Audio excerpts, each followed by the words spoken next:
কুসুমের চোখ দেখে চমকে গেল আয়ুষ। সম্পূর্ণ জানতে হলে দেখতে থাকো। গল্পের শুরুতেই আমরা দেখতে পারি কুসুম তো জেনে গিয়েছে আসলেই এই চোখ দুটো কার।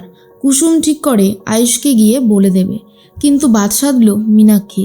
মীনাক্ষী বলে, কুসুম তুমি যদি এই কথাটা বলে দাও তাহলে বুঝতে পারছো মা আর ছেলের মধ্যে ঠিক কতটা বিরোধ হতে পারে। দিদি যদি জানতে পারে আয়ুষ এমন একজনকে ভালোবেসেছে যে কিনা বাড়ির কাজের মেয়ে, তখন আয়ুষের সাথে দিদির কি লেভেলের ঝামেলা হবে সেটা হয়তো তুমি বুঝতে পারছো না। এরপরেই কুসুম আরও অনেক কথাই মীনাক্ষীর থেকে শুনতে থাকে। মীনাক্ষী বলে, এরপর কি হবে জানো, তোমার বাবার ড্রাইভারের চাকরিটা চলে যাবে। তোমার ভাই ঘন্টু, সে যে এত বড় একটা স্কুলে পড়াশোনা করে, তার পড়াশোনাটাও এখানে থেকে ছাড়িয়ে নেওয়া হবে। আর তোমাদের তিনজনকেই পাঠিয়ে দেওয়া হবে যেখানে ছিলে সেখানে। বুঝতে পারছো তোমার একটা বলা কথা কতটা এফেক্ট ফেলবে তোমাদের জীবনকে। এরপরে কুসুম ভাবে তার বাবাও তো এই ভয়টাই পেয়েছিল, সেই জন্যই কুসুম কি করবে নিজেই বুঝে উঠতে পারে না। কিন্তু কুসুম ভাবে তাকে লড়াই করতে হবে। আর এই যে পরিচয়টা সেটা যদি সামনে না আসে তাহলে তো রীতিমতো দেবলীনা ম্যাডাম জিতে যাবে। কুসুমের মাথায় এটাও চলতে থাকে, তাই বলে, আচ্ছা আপনি কি বুঝতে পারছেন না যে আমি যদি এই পরিচয়টা সামনে না আনি তাহলে দেবলীনা ম্যাডাম জিতে যাবে, সেক্ষেত্রে দেবীমা হেরে যাবে। কিন্তু মীনাক্ষী বলে, সেটা আমরা বুঝে নেব, তোমাকে এত কিছু বুঝতে হবে না। শুধু তোমাকে যেটুকু বলেছি তুমি শুধু সেটুকুই মাথায় রাখবে, এর থেকে বেশি মাথায় রাখতে হবে না। বুঝতে পারলে? বাড়ির কাজের মেয়ে হয়ে বাড়ির বউ হওয়ার স্বপ্ন দেখছো তুমি, সেটা কখনোই আমরা মেনে নিতে পারবো না। এরপরই মীনাক্ষীর কথায় কুসুম ভয় পেয়ে যায়, তাই আর বেশি কিছু বলতে পারে না, ফিরে যায় নিজের ঘরে। তখন মীনাক্ষী বলে মনে মনে, এই কুসুমকে আর দিদিকে কখনোই বিশ্বাস নেই। দিদি হয়তো নিজের ছেলের মন রাখতে কুসুমকে এই বাড়ির বড় বউ বানিয়ে দিল, কারণ দিদিকে আমার ভরসা নেই। এর মাঝখানে আয়ুষ সেই ছবিটার দিকে তাকিয়ে অনেক কথাই বলতে থাকে আর বলে, খুব শীঘ্রই তোমার সাথে দেখা হতে চলেছে। আমার যে কী আনন্দ হচ্ছে তোমাকে বলে বোঝাতে পারবো না। শুধু আমি এটুকুই চাইছি, যত তাড়াতাড়ি সম্ভব তোমার সাথে যেন দেখা হয়ে যায়, তাহলেই আমি খুব শান্তি পাবো। জানো, তোমাকে না দেখেই এতটা ভালোবেসে ফেলেছি। জানি না তোমাকে দেখা মাত্রই কতটা ভালোবাসবো। খুব ভালোবাসি তোমাকে। খুব তাড়াতাড়ি তোমার আর আমার দেখা হবে। এর মধ্যেই ফোন করেছে দেবলীনা আর বলে, ব্যাপার কি আয়ুষ, শুনলাম তোমরা নাকি একটা কম্পিটিশনের আয়োজন করেছো। তোমার কি মনে হয় এই কম্পিটিশনে সেই মেয়েটা আসবে যার চোখের ছবি এটা? আয়ুষ বলে, আসবে, আমার সেই বিশ্বাস আর ভরসা আছে। আর শোনো দেবলীনা, তোমার এত বড় সাহস হয় কি করে? তুমি আমায় ফোন করে এই সমস্ত কথা বলার কে?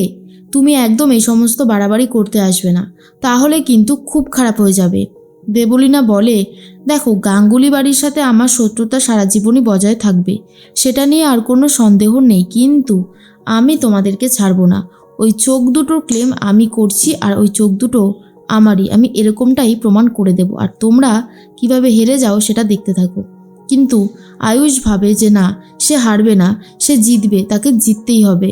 পরের দিন সকাল হতেই তখনই ঈশান কথা বলতে থাকে কুসুমের সাথে আর বলে, জাদুঘর, আর মাত্র কিছুক্ষণের সময় অপেক্ষা, তারপরে ওই চোখ দুটো কার সেটা জানা যাবে, আর ওটা আমার যে বৌদি সেটাও আমি জেনে যাব। কিন্তু কুসুম তো জেনে গেছে ওই চোখ দুটো আসলে কার। ঈশান তখন বলে, কি হয়েছে জাদুঘর, তোমাকে দেখে মনে হচ্ছে তুমি কোনো একটা ব্যাপার নিয়ে খুবই চিন্তিত। তখনই কুসুম বলে, আচ্ছা ঈশান স্যার, ধরুন আজকের এই কম্পিটিশানে ওই মেয়েটা গেল না, তাহলে কি হতে পারে? তখনই ঈশান বলে, আরে এরকম নেগেটিভ কথা কেন বলছো, বলো যাবে, আমার তো মনে হয় আসবেই আসবে। আর যদি না আসে তাহলে একটা অন্য রকমের প্ল্যান আমি ভেবে রেখেছি।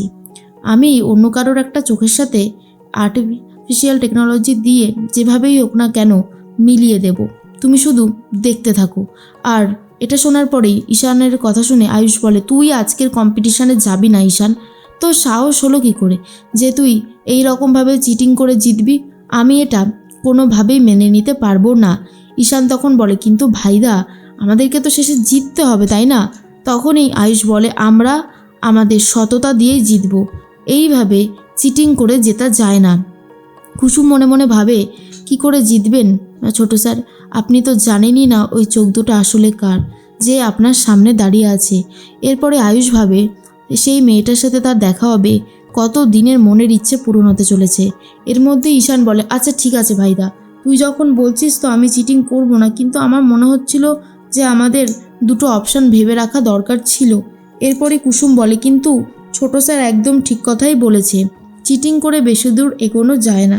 ঠিক সেই মুহূর্তেই ঈশান আর আয়ুষ দুজন মিলে সমস্ত কাজবাজ ঠিক করে বেরোবে বলে ঠিক করে। আয়ুষ তো কি ব্লেজার পরবে সেটাই বুঝে উঠতে পারছিল না। তারপর ঈশান বলে, ভাইদা এইটা পরেই তোকে বেশি সুন্দর লাগছে। দুজন মিলে রেডি হয়ে বেরোচ্ছে কম্পিটিশানে যাবে বলে। এর মধ্যে কুসুম রান্নাবান্না করতে থাকে আর ভাবে, আজ যদি সে না যায় তাহলে দেবলীনার কাছে তো হেরে যাবে, কি করে সে যাবে? অথচ তার পরিচয়ও সামনে আসতে দেওয়া যাবে না। মীনাক্ষী বলে, কি ব্যাপার কুসুম, তুমি কি এখন কম্পিটিশানে যাওয়ার প্ল্যান করছো নাকি? শোনো, কম্পিটিশানে যাওয়ার প্ল্যান তুমি করো না, তাতে কিন্তু লাভের লাভ কিছু হবে না, উল্টে ক্ষতি হবে। তোমাকে কথাটা বারবার করে মনে করিয়ে দিই, কারণ এই কম্পিটিশানে তোমার যাওয়ার কোনো অধিকার নেই। এর মাঝখানে ইন্দ্রাণী গাঙ্গুলিও পৌঁছে গেছে কম্পিটিশানের জায়গায়। তখনই তাকে মিডিয়া থেকে ঘিরে ধরে আর বলে, আপনার কি মনে হয় আজকে কি সেই নারী আসতে পারে? তখন ইন্দ্রাণী গাঙ্গুলি বলে, অবশ্যই পারে। সে যদি তার ভালো চায়, আমার মনে হয় তার আসাটা এখানে জরুরি, কারণ সে আমাদের ব্র্যান্ডের লোগোর বেস্ট অ্যাওয়ার্ড পেতে চলেছে। এর থেকে ভালো আর কি হতে পারে, তাই না? এর মধ্যেই ঠিক সেই মুহূর্তেই আয়ুষও চলে এসেছে। আয়ুষ মনে মনে ভাবে, কখন সেই নারীকে সে দেখতে পাবে, তার জন্যই তো এত দিনের অপেক্ষা। এরপরে কুসুম ভাবে, আমি যদি না যাই তাহলে দেবীমারা হেরে যাবে, আমাকে কোনো একটা উপায়ে ওখানে যেতেই হবে, কিন্তু আমাকে যাতে কেউ চিনতেও না পারে। যদি চিনতে না পারে তাহলে তো আর কোনো অসুবিধা নেই। এরপর কুসুম নিজেই নিজের ছদ্মবেশ তৈরি করতে থাকে, যাতে কুসুম গেলে আয়ুষ, ঈশান, ইন্দ্রাণী গাঙ্গুলি কেউই চিনে উঠতে না পারে।